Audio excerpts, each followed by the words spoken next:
예, 우리 고사성어 중에 수구초심이라는 말이 있어요. 이제 여우가 죽을 때 자기가 살던 고향을 향해서 머리를 두고 죽는다. 미물도 이 고향을 이제 그리워한다는 의미겠죠. 자, 이제 우리가 이 고향을 찾아서 여기 오신 분들도 있고, 또 고향을 찾아 이 고향으로 가서 지금 예배를 드리시는 성도분들도 있을 겁니다.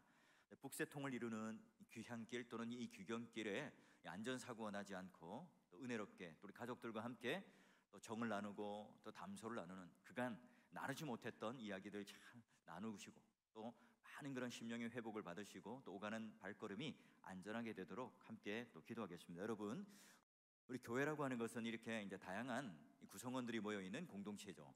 그래서 이 젖먹이로부터 연세가 많으신 어르신들에까지 다양한 세대가 모여 있습니다. 게다가 우리 교회에도 보면 콩고, 또 필리핀, 우즈벡, 많은 이 다양한 국적을 가진 분들이 함께 또 예배를 드리고 있어요.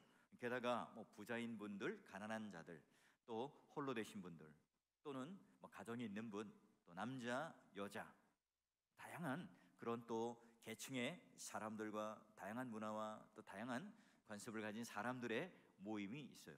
자, 이렇게 다양하게 사람들이 함께 모여 예배를 드릴 수 있는 이유가 뭘까요? 교회 문턱이 낮기 때문에 그렇죠. 누구든지 예수 그리스도를 믿기만 하면 하나님 자녀 되는 권세를 획득합니다. 게다가 예수 그리스도를 통하여 한 몸 된, 그리고 하나님의 회원, 교회 회원으로 우리는 들어오게 되죠. 자, 그러면 다양한 사람들이 있어요. 다양한 세대가 있습니다. 그런 사람들과 세대가 모여 있으니 다양한 문제가 있고 갈등이 있지 않겠습니까?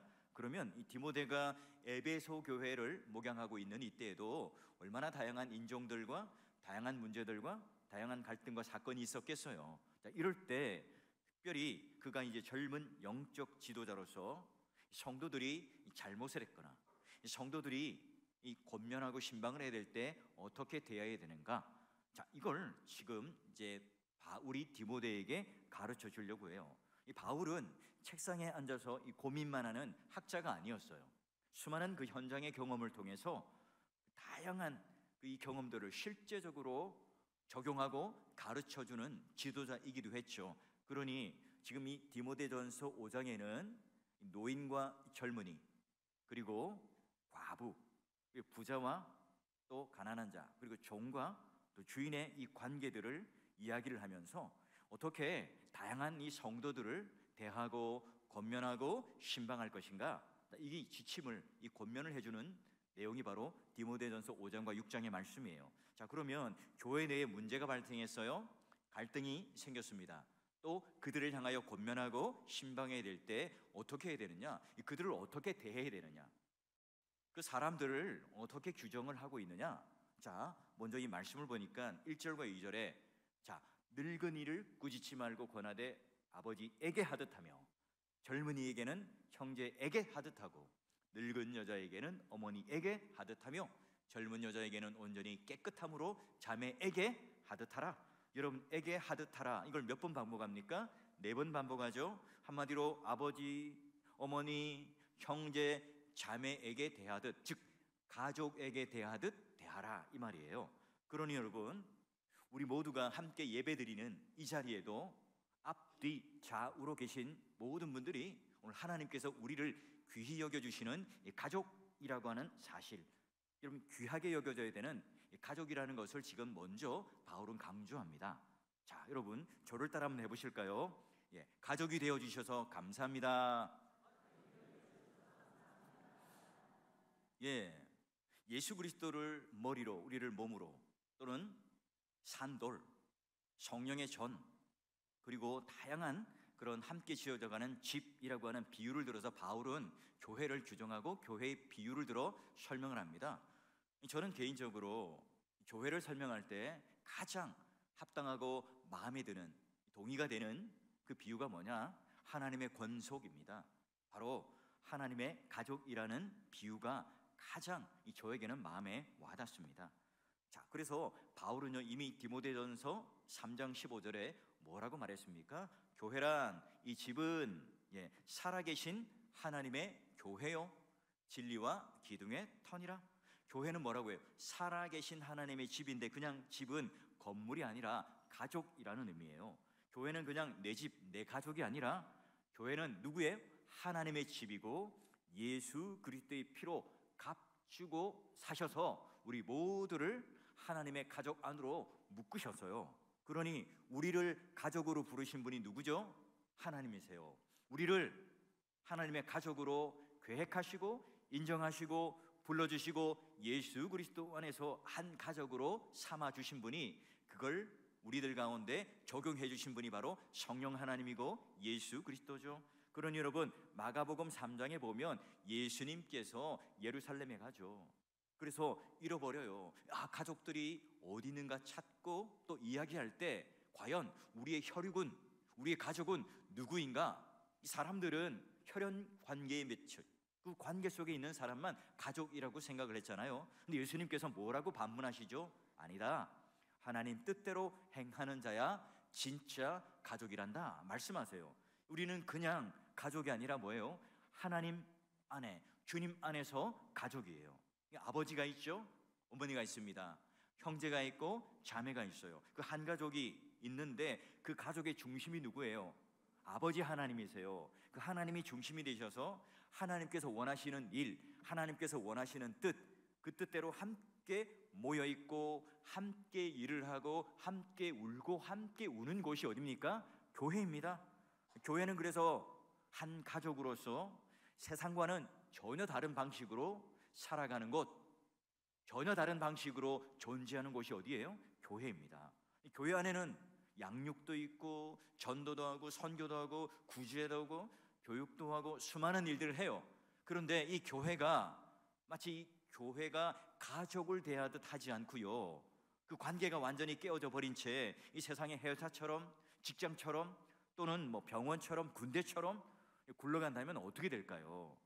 그럼 여러분, 하나님께서 기뻐하시는 그런 교회가 되지 않겠죠. 여러분, 영적 지도자로서 지금 이 성도의 문제와 잘못을 다룰 때 성경과 진리에 대해서는 단호한 입장과 메시지를 가져야 하는 게 너무나 당연한 일입니다. 근데 여러분, 진리가 아닌 문제가 있죠. 근데 우리 교회는 이게 옳다고 생각하고 그걸 지키지만 또한 다른 교회, 아니 보편적인 교회는 또 그것이 통용되는 그런 경우가 있어요. 문화와 관습의 차이가 있을 수가 있죠. 뭔가 우리가 이럴 때 지적할 만한 일이 있을 때, 또 뭔가 우리의 주장을 할 때 어떻게 하라고요? 성도 한 사람을 먼저 뭐 하라고요? 한 가족으로 여기라는 거예요. 내 가족, 또 내 집, 이 정도가 아니라 하나님께서 핏값 주고 산 생명으로, 한 영혼의 귀함으로 우리 하나님 안에 한 가족으로 먼저 여기는 그 성숙한 공동체가 되어서 그 한 사람 한 사람을 먼저 바라보고 대하라는 거예요. 그럼 첫 번째로 우리가 가족으로 여기는 그 한 존재가 오늘 우리가 잘못을 또 지적하거나 또는 신방하거나 권면할 때 어떻게 해야 될까? 첫 번째, 바울은요 디모데에게 이런 가르침을 줍니다. 성도는 가족이에요. 가족이니까 꾸짖지 말고 잘 권하라고 해요. 자, 보니까 늙은이를 꾸짖지 말고 권하되 아버지에게 하듯 하라. 여기 여러분, 꾸짖다라는 말은요 굉장히 과격한 단어입니다. 뭐냐면 말로 상대방을 때리는 거예요. 우리가 주먹과 발로 또 치고 걷어차면 아프죠. 아픕니다. 근데 우리가 말과 입술로 때릴 때 더 아파요. 그 말은요 우리의 마음과 이 가슴과 심령을 시퍼렇게 멍들게 만듭니다. 여러분, 칼은 우리의 몸을 슬쩍 베고 지나가지만 말은 어때요? 날카로운 칼날이 되어서 우리의 마음과 우리 영혼 깊은 곳까지 베어버립니다. 그래서 완전히 그의 인생을 주저앉게 만들어버리죠. 여러분, 바울은요 교회 안에서 문제가 발생했을 때, 갈등이 생겼을 때 그런 고쳐야 할 부분이 있고 또 주장할 부분이 있다면 어떻게 하라고요? 꾸짖지 말고 권하라. 여기 권하라 이 말도요 문자적으로 어떤 의미냐면 그 사람에게 가까이 다가가요. 그를 부르는데 주의를 집중하여서 무엇이 잘못인가, 어떤 것을 개선할 수 있을 것인가를 어떻게 해요? 따뜻하고 부드럽고 친절하게 그에게 설명을 해요. 그래서 스스로 깨닫도록 돕고요, 잘못된 그곳에서 바른 길로 초청하라. 이 의미가 뭐냐? 바로 권하다는 의미예요. 저기요, 저기 위험하니까 이리로 오세요. 이곳이 안전한 곳이랍니다. 빨리 이곳으로 오십시오 라고 손을 내밀고 초청해 주는 것, 잘못된 그곳에서 그 수렁의 늪에 빠지고 있는 사람들을 손을 내밀어 건져서 지금 이곳에 진리의 길, 바른 길로 초청하는 것, 그게 뭡니까? 바로 권하다는 의미예요. 여러분, 우리 중세 시대와 청교도 시대는 완전히 달라요. 중세 시대는요, 그 황제보다 더 높은 중세 그런 교황이 이 권위를 가지고 누르던 시대 아닙니까? 그러니까 성경보다, 교회보다 더 우위에 있는 권위가 바로 교황이었습니다. 그러니까 숨을 못 쉬는 지경이었죠. 근데 청교도 시대, 이 개혁 교회와 함께 더불어 이 청교도 시대가 넘어서서 이제 또 다른 하나의 이 율법과 규율을 가지고 또 숨을 못 쉬게 하는 게 그 시대의 어떤 약점이고 단점이기도 했어요. 여러분, 혹시 호손의 주홍글씨라는 소설 아시잖아요. 그 헤스터라고 하는 여인이 있었습니다. 그 여인이 진짜 나중에 알고 보니까 그 마을의 그 목사님과 사실은 이제 부적절한 관계로 인하여 그런 부정을 저질렀는데요. 사람들은 모르죠. 그냥 그 상황 가운데 A라는 이 글자를 낙인, 이 가슴에 낙인 찍으며 평생을 살아요. adultery, 가늠한 여인이라고 하는 것으로 낙인 찍고 그 성 밖에, 마을 밖에서 나가서 그 딸과 함께 살아갈 수밖에 없었죠. 자, 여러분, 이 공동체 안에서 어때요? 낙인을 찍고 프레임을 씌워서 가해자와 피해자가 딱 규정지어지면요, 정말 무서워요. 이 공동체 안에 질서와 행복을 위한다는 이 명목하에 어떻게 해요? 거칠게 대하거나 힘으로 짓누르거나 또 억지로 강요하게 됩니다. 마치 상대방을 이 악마화시켜서 인내심과 자비심은 완전히 메말라 버린 채 비난을 쏟아붓고 그 태도가 점점 더 강경해질 수가 있어요. 과연 여러분, 이게 하나님께서 기뻐하실까요? 나중에 그 잘못이 그 여인에게 있지 않음을 드러나는 것으로 소설은 반전이 되긴 하지만, 여러분, 오늘 우리가 이 바울이 목양을 하면서 디모데가 이런 꾸짖고 또 권면해야 될 때 먼저 이 첫 번째 그 대상을 누구로 뒀어요? 바로 늙은이, 어르신, 이 노인들을 향하여 꾸짖지 말고 권하라고 했어요. 여러분, 생각해 보세요.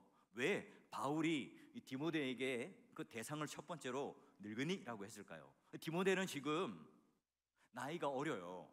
젊어서 영적 지도자가 되었죠. 그 영적 권위를 가졌습니다. 사람들이 나이가 어리다고 업신여겼으니 그게 또 반작용으로 어때요? 나는 지금 영적인 권위를 가졌고, 나는 당신들보다 유대인으로 말씀도 많이 알고, 또 내가 성경적인 지식도 해박하고, 그리고 나는 바울로부터 직접 이 복음을 들었으니 어느 누구보다도 내가 예수 그리스도께서 하신 이 말씀과 이 복음에 대해서 나는 정통한 자다, 똑똑한 자다 라고 자부를 했겠죠. 그러니 거기에 그런 노인들, 또 거기에 어르신들을 바라볼 때 여러분, 너무너무 답답하고 또 꽉 막혔기 때문에 쉽게 어떻게 해요? 그들을 향하여 소리치고 꾸짖을 수 있었겠죠. 그들을 쉽게 무시할 수 있었을 거예요. 그래서 바울은 어때요? 디모데야, 그들이 너를 무시한다고, 그들이 너를 어리다고 폄훼한다고 똑같이 너는 어른들에게 꾸짖거나 무시하거나 폄훼해서는 안 된다. 뭐라고요? 권하라 해요. 자, 여러분, 우리가 레위기로부터 또 우리 모든 신약의 성경에 이르기까지 우리 어른들을 어떻게 대하라고 그래요? 어른을 공경하는 것은 곧 하나님을 경외하는 일이라고 그랬죠. 레위기 19장 23절에 이렇게 되어 있습니다. 너는 센 머리 앞에서 일어서고, 딱 우리 어르신들이 오면 일어서서 예의를 표하고 노인의 얼굴을 어떻게 해요? 공경하라. 우리 어르신을 만나면 피하거나 얼굴을 찌푸리는 것이 아니라 공경하라. 그리고 내 하나님을 경외하라. 나는 여호와이니라. 자, 어떻게 보고 있어요? 자신보다 나이 많은 모든 어른들을 공경하는 것은 곧 하나님을 경외하는 일이다. 하나님을 경외하는 것, 그게 곧 우리가 이 땅에 눈에 보이는 어른들을 공경하는 것, 이것 못하면 하나님을 눈에 보이지 않으니까 경외하지 않는 거라, 이렇게 지금 규정 짓습니다. 그러니 우리가 인생을 살아가면서 어른을 공경하고 어른을 존중하고 이 어른에 대하여 내가 그 예의를 갖추는 것은 우리 인생의 기초요 관문이에요. 그러기에 어른을 대하는 이 태도는요, 한 사람이 이 세상을 향하여 맺는 가장 이 관계의 첫 단추이기도 하죠. 어른들을 올바르게 대하고 관계를 하지 못하면 이 사회는요, 이 도미노처럼 모든 관계와 질서가 다 무너져 버립니다. 여러분, 우리 교회 안에 있는 모든 우리 성도들은요, 하나님께서 주신 이 권위에 따라 이 어른들을 잘 공경하고 또 잘 예의를 갖춰 대하고 또한 건강한 가족으로 서로를 대함으로 말미암아 어른을 대하고 공경하는 만큼 하나님을 경외하는 우리의 신앙도 하나님 앞에 칭찬받는 그런 복된 성도가 되시기를 주의 이름으로 축원합니다. 자, 어른들의 입장에서 볼 때 이 젊은이들이 권할 때 어때요? 기분이 나쁘죠. 근데 어때요? 이 성경은 반대로 얘기하면 이 젊은이들이 우리들에게 권면할 때 귀담아 들어야 되겠죠. 여러분, 솔직히 연세 드신 분들의 약점이 뭘까요? 어찌 저럴 수 있을까 싶을 정도로 이 남의 말을 잘 듣지 않는 경우가 있어요. 저도 한 번씩 이제 신방을 하면 전화를 할 때가 있잖아요. 그럼 이제 어르신들한테 전화를 하면 와, 목사님 반가워요 해요. 그리고 제가 이제 뭔가 신방을 하려고 전화했는데 그 당신만 막 말씀하시고 뚝 끊어버려요. 예. 제가 다시 할 말이 있는데 다시 전화를 못해. 막 얘기를 하시고 난 뒤에 그냥 뚝 끊어버려요. 예. 또 우리 어르신들 보면 주책 없이 말할 때가 또 있잖아요. 근데 어르신들도 어때요? 배워야 해요. 부모님도 또 우리가 젊은이들에게 잘 가르치고 권면했듯이 젊은이들도 부모님들에게 잘 가르쳐 드려야 해요. 나이가 많다고 우리가 모든 걸 저절로 다 아는 게 아니잖아요. 야, 나 이 사월교회 유튜브 동영상으로 실시간으로 예배를 드리고 싶은데 이거 내가 설교를 한번 다시 영상으로 보고 싶은데 어떻게 하면 되니? 라고 여러분 자녀에게 묻는다면 어떻게 대답을 해야 됩니까? 아니, 어머니 아버지 지난번에 가르쳐 드렸잖아요. 몇 번을 가르쳐 드리는데 그것도 몰라요. 그것도 할 줄 몰라요. 이렇게 하면 안 돼요. 여러분, 어르신 입장에서 어떻게 해요? 기억이 안 나세요? 제가 더 한 번 더 설명해 드릴게요. 자, 그리고 잘 설명해 드리죠. 어플을 깔고 이렇게 들어가시면 되고 또 바탕화면을 꺼내주고, 그리고 언제든지 모르시면 다시 또 물어보세요. 제가 가르쳐 드릴게요. 이렇게 여러분 부모님에게 화나지 않게 잘 가르쳐 줄 때 바로 이게 효도 아닙니까? 이걸 성경은 뭐라고 그래요? 꾸짖지 않고 권하다라는 의미예요. 꾸짖지 말고 권하라, 이 말의 의미는 바울이 지금 디모데에게 첫 번째 되는 이 대상이 바로 늙은이라고 말했지만, 어른들이라고 말했지만, 여러분 교회는 뭐라고요? 하나님의 집이요, 하나님의 권속이요, 하나님의 가족이라고 그랬잖아요. 그러니 그냥 비단 어른, 남자만 이야기하는 게 아니에요. 어른, 말하자면 어머니 또는 우리가 알고 있는 형제 자매, 심지어 여러분 이 어린아이, 주일학교 젖먹이까지 다 포함해서 어떻게 해요? 꾸짖지 않고 권하라 하는 의미예요. 여러분, 나이가 어리다고 업신여김을 받았던 디모데, 똑같이 너도 그러면 그런 어른들이나 또 자녀들이나 아이들에게 똑같이 그 나이로 업신여겨서는 안 된다는 거죠. 여러분, 교회 안에 이 젊은 사람들도 나이로 여러분 무시해서는 안 돼요. 젊은 사람이라고 해서 함부로 꾸짖거나 마치 이 아랫사람이라고 해서 사회 나가면, 직장에 나가면, 회사 나가면 이 아랫사람을 대하듯 부하를 대하듯 그렇게 하시면 안 돼요. 우리가 무의식 중에 나는 그래도 장로고 권사고 안수 집사인데 그냥 소리 집사가 또는 성도가, 이런 식의 어떤 마음을 절대로 가져서는 안 됩니다. 여러분, 요즘 사회 분위기를 봐도요, 내가 팀장인데, 내가 과장인데 라고 말하기 시작하면요, 우리 젊은이들은 뭐라고 생각하겠어요? 꼰대라고 생각해요. 그리고요, 조금만 마음에 안 들어도 그냥 회사를 퇴사해버린다니까요. 나이, 직분, 여러분 이런 것이 오늘 우리에게 입김으로 작용해서 이 권위가 아니라 권위주의적인 판결을 한다든지 따끔한 형벌을 내린다든지, 아니면 내가 높은 자리에 올려서 나도 모르게 이 젊은이를 향해서 뾰족한 말로 상처를 주거나 또는 정죄하거나 비판을 우리가 하고 있지는 않아요. 여러분, 영적 지도자가 이 젊은 사람들을 어떻게 여겨요? 또한 똑같이 가족들처럼 형제와 자매로 동등하게 여긴다면 싸늘한 이 매뉴얼, 규율, 이 규칙을 가지고 제시하면서 차가운 형벌을 내리지 않겠죠. 여러분, 형제 자매로서 동등한 자격을 가졌다, 정말 변화되기를 원하는 국률한 마음, 내가 정말 가족을 대하듯, 우리 부모님을 대하듯, 우리 형제 자매를 대하듯, 우리 자녀를 대하듯 그가 정말 돌이켜서 바른 길로 오기를 원한다. 그럼 친절하게 따뜻하게 그의 곁으로 다가가서 권면을 하겠죠. 여러분, 이 젊은이들이, 청년들이 그런 리더십을 키우고 교회 지도자가 될 수 있는 가장 최적의 배움의 장소가 어딜까요? 세상이 아닙니다. 선교단체요? 선교단체도 아닙니다. 선교단체 많죠. 그 순기능들이 많아요. 그렇지만 이 젊은이들끼리 모여 있어요. 특정한 세대와 계층만 모여 있죠. 근데 이 교회는요, 다양한 세대와 다양한 계층이 있습니다. 그래서 어릴 때부터 우리 어른들이 어떻게 예배를 드리는지, 어떻게 찬양을 드리는지, 어떻게 집중하여서 하나님 앞에 내가 예배자로 서 있는지 다 지켜보고 있다니까요. 그걸 보고 따라해요. 우리 자녀들도 우리 부모님이 어떻게 예배를 드리는지, 어떻게 하나님을 경외하는지, 어떻게 하나님을 대하는 태도가 무엇인지에 따라 그 자녀의 신앙이 결정된다니까요.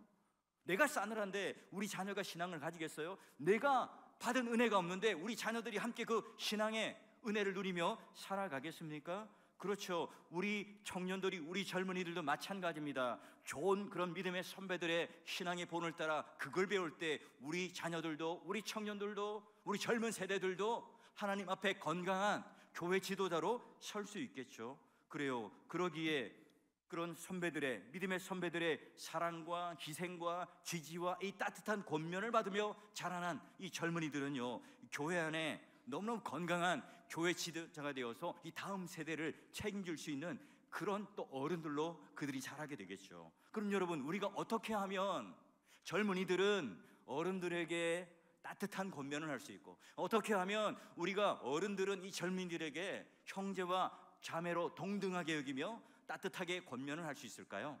여러분, 우리가 상대방을 위해서 정말 좋은 것, 유익한 것들을 가지고 있어요. 이 말을 하면, 이 권면을 하면 너무너무 유익할 것 같아요. 그런데 상대방에게는 너무나 가치 있고 너무나 유익해요. 한번 생각해 보세요. 그 가치 있는 것, 그 보물을, 여러분, 그 다이아몬드나 뭐 금, 괴 이런 것들을 갖다가 악취가 나는 걸레에다가 싸서 주보세요. 맛있는 이 음식을 더러운 그런 헝겊이나 이 보자기에 싸서 여러분 줘보십시오. 받는 사람의 기분이 좋겠어요? 기쁘게 받겠습니까? 아니죠. 여러분, 좋은 것, 좋은 선물, 상대방이 유익한 것들은 어때요? 좋은 포장지에 잘 포장해서 담을 때 그 정성과 그 마음의 의도가 바르게 전달되겠죠. 여러분, 좋은 목적을 이루기 위해서라면 포장도 좋게 해서 좋은 말에 담아 좋은 태도에 좋은 방법으로 그걸 전해줄 때 이 상대방이 고마움을 느끼며 그걸 전해받아요. 그래 여러분, 선물의 가치를 잃어버리지 않습니다. 그리고 그 의도, 그 중심, 그 태도가 훼손되지 않겠죠. 제 말은요, 일부러 과대 포장을 하거나 거칠애적으로 상대방이 상처만 받지 않도록 그냥 일방적으로 실수하고 없는 말로 거칠애하는 이런 말들로 하라는 게 아니에요. 상대방이 그냥 비위를 맞추어서 대충 그냥 둘러서 말을 하라, 그런 의미가 아닙니다. 자, 어릴 때부터요, 눈썹이 나지 않는 아가씨가 있었어요. 쉽게 이제 시집을 못 갔겠죠. 그래서 나이가 많이 되어서 오랜 시간 그 혼자 지내며 혼기를 놓쳤다가 연탄 가게를 하는 그 아저씨에게 시집을 갑니다. 그녀는 이 자신의 눈썹의 이야기를 하지를 않았어요. 그래서 항상 남편보다 먼저 일찍 일어나서 눈썹을 먼저 그리고 생활을 했죠. 남편은 이 아내가 눈썹이 없다는 사실에 잘 속아서 잘 살고 있다고 생각을 했어요. 그러는 어느 날 남편의 이 연탄 가게에 일하는 직원이요, 몸살이 나서 아파서 못 왔어요. 그래서 어쩔 수 없이 아내가 그 연탄을 나르는 그 일을 하기 위해서 왔어요. 여러분, 생전 처음 하는 고된 일이니까 막 이 땀방울이 막 비 오듯 내렸겠죠. 구슬땀이 흘러내렸습니다. 그러니 막 얼굴도 시커매지고 또 지치고 힘들었어요. 이 남편이 우리 좀 잠시 쉬었다가 일을 합시다. 자, 이 여인의 얼굴, 아내의 얼굴 보니까 막 수검댕이가 돼 있어요. 남편이 목에 두르고 있던 이 수건을 다 꺼내어서 그 아내의 얼굴을 닦아줘요. 근데 땀을 닦는데 이 눈썹만 빼놓고 다른 곳을 깨끗하게 닦아주었어요. 푸근한 미소로 웃으며 그 아내의 얼굴을 닦아줄 때, 그 눈썹만 조심해서 딱 닦아주었을 때 그녀는 이 세상에서 어느 누구보다 행복한 아내라는 것을 느꼈다고 그래요. 여러분, 어떻습니까? 우리 연탄 가게 아저씨 남편처럼 지혜롭게 이 아내의 약점과 결함들을 잘 권면하고 부드럽게 그것을 함께 책임져주고 함께 나누는 것처럼, 여러분이 젊은 목회자였던 이 디모데가요, 그간 받았던 수모, 그간 받았던 사람들로부터의 지적, 야, 이걸 내가 만회할 기회라고 생각하고 이 어른들이 실수했을 때 으름장을 놓고 강요하고 폭력적인 언어로 다가가지 않았어요. 뭐라고요? 아버지께 대하듯 해요. 그래서 공경하는 마음의 자세로 너무나 따뜻하게, 너무나 부드럽게, 너무나 친절하게 온화한 미소로 마치 이 눈썹을 제외한 나머지를 닦아주듯 그걸 닦아주죠. 왜요? 교회는 혼자가 아니에요. 모든 사람들과 함께 목적지로 가기 위해서는요, 가족을 대하듯 꾸짖는 말보다, 때리는 말보다 권면하는, 위로하고 세우는 말로 해야 교회가 온전히 서가기 때문이죠. 우리 서로가 정말 귀히 여기는 하나님의 가족이요 하나님의 집이라고 생각한다면 우리 모두가요, 이와 같이 친절하게, 따뜻하게, 부드럽게 서로를 세워줄 수 있는 성숙한 교회 공동체요 성도가 될 수 있기를 주의 이름으로 축원합니다. 자, 성도를 대하는 그럼 두 번째 태도가 뭘까요? 특히 오늘 이 바울이나 디모데가 젊은 목회자였으니까 바로 이 젊은 여인들이 잘못을 했을 때 또는 권면을 하거나 신방을 할 때 어떤 태도를 가져야 되는가 말합니다. 자, 2절 보니까 이래 되어 있습니다. 젊은 여자에게는 온전히 깨끗함으로 자매에게 하듯 하라. 왜요? 성도는 가족이니까 자매로 여겨라는 거예요. 온전히 그래야 깨끗하게 대할 수 있다는 거죠. 이 온전하다, 깨끗하다는 말은요, 단지 우리가 성적으로만 순결하다는 의미가 아니라 마음, 뜻, 태도, 중심, 이 모든 게 다 순결하고 온전하다는 의미입니다. 그래요. 여러분, 당시 로마 사회가 어떤 결혼관을 가지고 있는가, 그걸 들으면 우리가 이해가 가능합니다. 자, 여러분, 로마 사회는 그냥 서로가 사랑해서 결혼하고 혼인신고를 하고 이 법적 관계를 가지는 게 아니에요. 그 당시에는 이 아버지들끼리 합의를 하면 지참금을 딱 받고 그냥 시집을 갑니다. 근데 남편이 뭐 전쟁을 나가든지 아니면 어디 일이 있어서 돌아오지 않으면 그 지참금만 가지고 그냥 다른 남자에게 시집을 가려면 아주 쉽게 이혼을 할 수 있었어요. 게다가 또 뭐 부부라도 서로 동의만 되면 서로가 다른 남자 다른 여자를 찾아서 뭐 결혼하기도 하고 부부관계 외에도 바깥에서 뭐 성적인 자유를 누리며 생활을 했던 거예요. 그런 로마 사회가 굉장히 여러분 성적으로 타락한 그런 시대, 그런 도시 속에 있었잖아요. 자, 여기서 여러분 이런 사회적인 분위기 속에서 영적 지도자가 어때요? 바로 이 젊은 여인들이 실수를 하거나 잘못을 저지르거나 아니면 큰 상처와 그 마음의 위로가 필요할 때 가서 신방하고 권면할 때가 있잖아요. 이때 어떻게 해요? 이 젊은 여인은 어떻습니까? 상대적으로 내가 지금 어려움에 처했어요.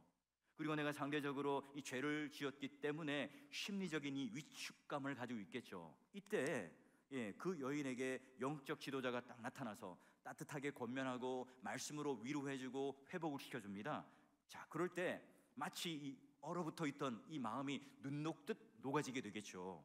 그 여인은 당연히 영적 지도자들을 존경하고 따르게 될 거예요. 실제로 여러분 목회자가 이런 권면을 잘하면 갑절의 매력으로 느껴지기 마련이에요. 또 여러분 성도들이 멀리서 볼 때 매주 양복을 입고 이렇게 강대상에서 말을 하는 걸 보면 포장된 이 갑절의 매력이 주어지잖아요. 그렇지 않습니까? 예, 뭐 동의는 안 하셔도 되고요.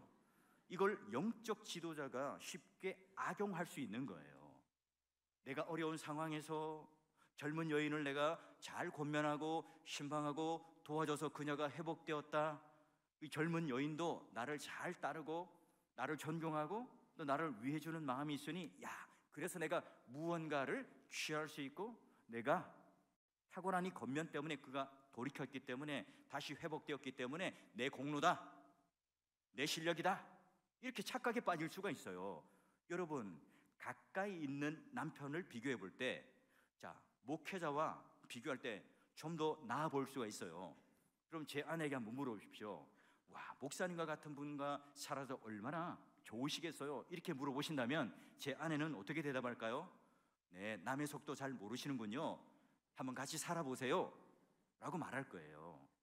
여러분, 이렇게 다가오는 이 영적 지도자가, 이 젊은 여인들은요, 경계하고 조심해야 됩니다. 사실 여러분, 이 젊은 여인이 교회에서 돌이키고 회복된 게 누구 때문이라고요?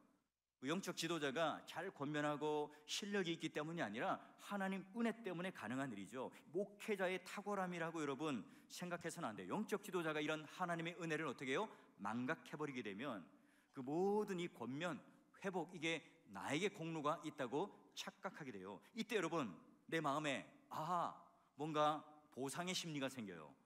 그리고 강하게 내가 내 마음대로 이용할 수 있겠구나 하는 마음의 욕구가 솟구칠 수 있겠죠. 이게 목회자는 그래서 성적인 욕망 또는 자신의 어떤 유익을 위해서 긴장의 끈을 풀어버려요. 경건의 무장도 해제해버리죠. 얼마든지 자신을 합리화시켜버려요. 그리고 못된 일을 저지를 가능성도 높아지게 되겠죠. 여러분, 이 선교단체가 또 심지어 유사 종교나 아니 교회 안에서조차 이런 성적인 추문이나 이런 잘못된 그런 일들이 일어나는 경우가 왜 그럴까요? 바로 이런 경우죠. 여러분, 담임 목사가 어디 해외 선교를 가든지 공무로 며칠을 가게 되면 여러분 항상 사모님, 이 아내를 같이 동행케 해야 됩니다. 여러분은 저를 이제 무한 신뢰해서 괜찮겠지만 선교지에 가보면 목사님 혼자 오셨어요? 이렇게 묻는 경우가 많아요. 왜냐하면 이 담임 목사가 그런 부분에 있어서 안전함을 지키기 위해서 선교사님도 굉장히 마음에 부담이 되고 스트레스가 되는 거죠. 사모님과 같이 오면 이제 이런 부분에 대해서 신경을 안 써도 되지만 계속해서 이제 그런 부분들이 선교사로서도 신경이 쓰이는 거예요. 그래서 여러분, 오늘 그런 성도들의 오해를 불식시킬 수도 있고 담임 목사의 안전을 위해서일 수도 있고 또 성도들의 건덕을 위해서도 마찬가지예요. 여러분, 그래서 사람을 시스템적으로 우리가 제도적으로 잘 마련해야지 무한 신뢰를 하시면 안 된다니까요. 여러분, 영적 지도자란 말과 이 행위를 통해서 이 성적인 범죄를 또는 이 추문들을 일으키지 않으려고 조심해야 됩니다. 철저히 주의해야 되겠죠. 교회 안에서 여러분 어떤 장소, 어떤 만남, 어떤 모임에도요, 가벼운 것이라도 성적인 농담이라든지 부적절한 스킨십을 하시면 안 돼요. 교회 분위기가 좀 다운되어서요, 찬양대나 또 뭐 전도의 모임 가운데 있는데 아니면 우리가 신방 가면서 뭐 스타렉스 차 안에서 분위기를 좀 띄운다고 우리가 그런 농담이나 그런 가벼운 말을 했을 때 백해무익입니다. 그냥 하하 웃고 지나가지만 그래 오늘 우리 안에 마치 찌꺼기처럼 계속 남아서요, 오늘 우리의 신앙을 갉아먹어요. 여러분, 그렇다면 목사님 젊은 여인들을 보기에 돌같이 목양을 하라는 의미입니까? 목사님처럼 그냥 냉혈인간처럼 그냥 이렇게 목회를 하라는 의미입니까? 그게 아니에요. 성경은 디모데에게 뭐라 그래요? 네가 가지고 있는 영적 지도자로서의 위치를 가지고 그걸 가지고 어떤 한 상대를 이용하거나 성적인 파트너로 삼지 말라는 의미죠. 뭐라 그래요? 자매로 여기고 얼마든지 권면하고 친절하게 따뜻하게 대할 수 있다, 대하라 그래요. 젊은 여성을 자매로 여길 때, 나의 누나, 내 여동생이라고 여길 때 여러분, 그녀가 회복되었을 때, 그녀가 지금 나에게 존경을 표시할 때, 그런 관계를 우리에게 이렇게 이야기할 때 어떻게 해요? 내 공로가 아니라, 내 실력이 아니라 하나님 은혜임을 기억하고 내가 온전히 깨끗함으로 그 관계를 유지할 수 있겠죠. 그래요. 믿음의 동역자 여러분, 교회 안에는 다양한 나이, 다양한 성별, 다양한 문화, 다양한 국적, 그리고 다양한 전문성, 다양한 성격을 가진, 다양한 고향을 가진 사람들이 지금 존재하며 함께 예배를 드리고 있지 않습니까? 다른 어떤 기관보다요, 교회라는 이 공동체는 그러면 문제와 갈등이 많을까요, 적을까요? 많겠죠. 공존합니다. 그래요. 그 문제의 다양성 때문에 이 교회라고 하는 것, 문제가 없어야, 점과 흠이 없어야 완전한 교회, 온전한 교회라고 성경은 말하지 않습니다. 끊임없이 그런 문제가 발생하는 곳이 교회였지만 이걸 어떻게 우리가 지혜롭게 잘 처리하고 우리가 그것을 전화위복 또는 이 기회를 삼아서 이 교회가 굳건하게 견고하게 세워지는가, 이게 오늘 우리에게 주어진 임무고 숙제죠. 하나님께서는 어때요? 우리 인생 가운데 달콤한 것만 주지 않았습니다. 쓰고 맵고 짠 것도 주세요. 하나님께서는 우리에게 진리만 주신 게 아니에요. 거짓도 주시죠. 오늘 하나님께서는 정의만 주신 게 아닙니다. 불의도 주시죠. 하나님은 우리에게 기쁨만 주신 게 아닙니다. 슬픔도 주시죠. 하나님께서 오늘 우리에게 말하자면 희락만 주신 게 아니라 고통도 함께 허락해 주세요. 그걸 같이 경험하게 만드세요. 이렇게 다른 사람들, 다양한 계층들을 만나서 오늘 우리가 가족이 되게 하셔서 오직 예수 그리스도의 복음 안에서 한 가족이 되었다는 이 사실 때문에 우리가 이 공동체의 질서를 유지하는 비결은 뭡니까? 세상이 가지고 있는 잣대, 세상이 가지고 있는 합리성, 세상이 가지고 있는 민주적인 절차, 세상이 가지고 있는 그런 세상적인 이 방법이 아니라 오늘 하나님을 아버지로 삼고 오늘 우리가 모든 형제 자매를 동등하게 여기는 그 마음으로 사랑을 나누는 이 가족이 될 때 그 문제의 첫 번째 해결이 있다고 그랬어요. 여러분, 우리가 교회 안에 일어난 여러 가지 문제들, 자신의 시각, 자신의 규정, 자신의 경험을 가지고 이 잣대를 들이대어서는 안 됩니다. 먼저 첫째 뭘 생각하라고요? 아하, 오늘 내 주위에 있는, 내 앞뒤로 내 좌우에 있는 모든 분들이 다 가족의 사랑에 근거한 하나님의 집, 하나님의 권속, 하나님의 가족이라는 사실을 먼저 깨달아야 돼요. 그래서 어른들은 젊은이들을 어떻게 해요? 가르치고 권면할 때 먼저 뭐예요? 귀를 기울여 들어야 되고, 젊은이들은 우리 어른들에게 가르쳐 줄 때 꾸짖는 것이 아니라 따뜻하게 권면하고 또 친절하게 부드럽게 그 바른 길과 또 모든 것들을 또 친절하게 가르쳐 줄 수 있어야 되겠죠. 아무리 나이가 어려요, 주일학교 아이들이라 할지라도 형제와 자매를 대하듯 동등하게 여기며 그를 존중해주고 그 아이들을 세워줘야 합니다. 오늘날 이 조국교회의 아픔이 뭡니까? 영적 지도자들의 허물이나 이 나태함과 이 게으름에 대해서는 우리가 너무나 관대해요. 반면에 우리 젊은이들 너무너무 여러분 예리한 칼로 잣대를 들이대요. 그래서 젊은이들, 청년들은 늘 교회 소모품이라고 생각하지 교회 구성원이고 우리도 목소리를 낼 수 있는 한 구성원이라고 생각하지 않아요. 권위 없는 권위주의로 우리가 마음을 다치게 하고 순종하는 마음보다 반발심을 가지게끔 하지는 않았나. 공동체가 이 생기와 사랑, 용납이 오늘 다 사라지고 규정과 잣대, 이 예리한 칼날만 그들에게 들이댐으로 말미암아 번뜩이는 그런 것들로 인하여 서로의 마음을 베어버리지는 않았습니까? 이러한 공동체는 하나님 나라와 무관해요. 이미 그런 아픔을 여러 번 겪고 또 교회를 옮기신 분들도 있을 겁니다. 그래서 우리 교회 새가족으로 등록할까 말까 고민하고 계신 분들도 있을 거예요. 그래요. 그런데 이런 곳이 교회예요. 이런 곳이 교회입니다. 어느 원로 목사님이 시골길을 가다가 고목나무 딱 앞에 서서 발걸음을 멈추고 서서 지켜보고 있었대요. 이 고목나무를 꼭대기부터 아래까지 딱 훑어보더니, 야 이놈아, 너는 목회도 안 했는데 어찌 그리 이 구멍이 크게 뚫렸느냐? 예, 목회를 하고 난 이 목회자의 가슴에 그만큼 크게 뻥 하고 뚫려 있는 이 자신의 어떤 저지를 고목나무를 빗대어서 이야기하고 있는 거예요. 여러분, 바울이 디모데가 목양을 하면서 선교를 하면서 복음을 전하면서 그 가슴에 뚫린 그 구멍이 얼마나 클까요? 그러나 여러분, 우리 예수님께서 이 땅에 우리를 위하여, 우리를 가족 삼아주기 위하여, 우리 교회 구성원으로 삼아주시고 사랑 안에 우리를 가족으로 두기 위하여 옆구리에 창이 찔리시며 그 뚫린 그 구멍은 얼마나 처참했을까요? 그리고 우리를 위하여 손과 발로 짓는 이 죄를 대속하고 담당하기 위해서 그 손바닥에 박힌 이 못자국 얼마나 아프셨을까요? 그 다리에 감긴 그 가시, 머리에 쓴 이 면류관, 우리의 교만들을 대속하기 위하여 우리를 위하여 고통받으신 이 면류관은 얼마나 고통스러웠을까요? 목회는 이와 같이 영원한 가슴 앓이죠. 목회는 제품을 찍어내는 게 아니기 때문에 그래요. 그냥 우리가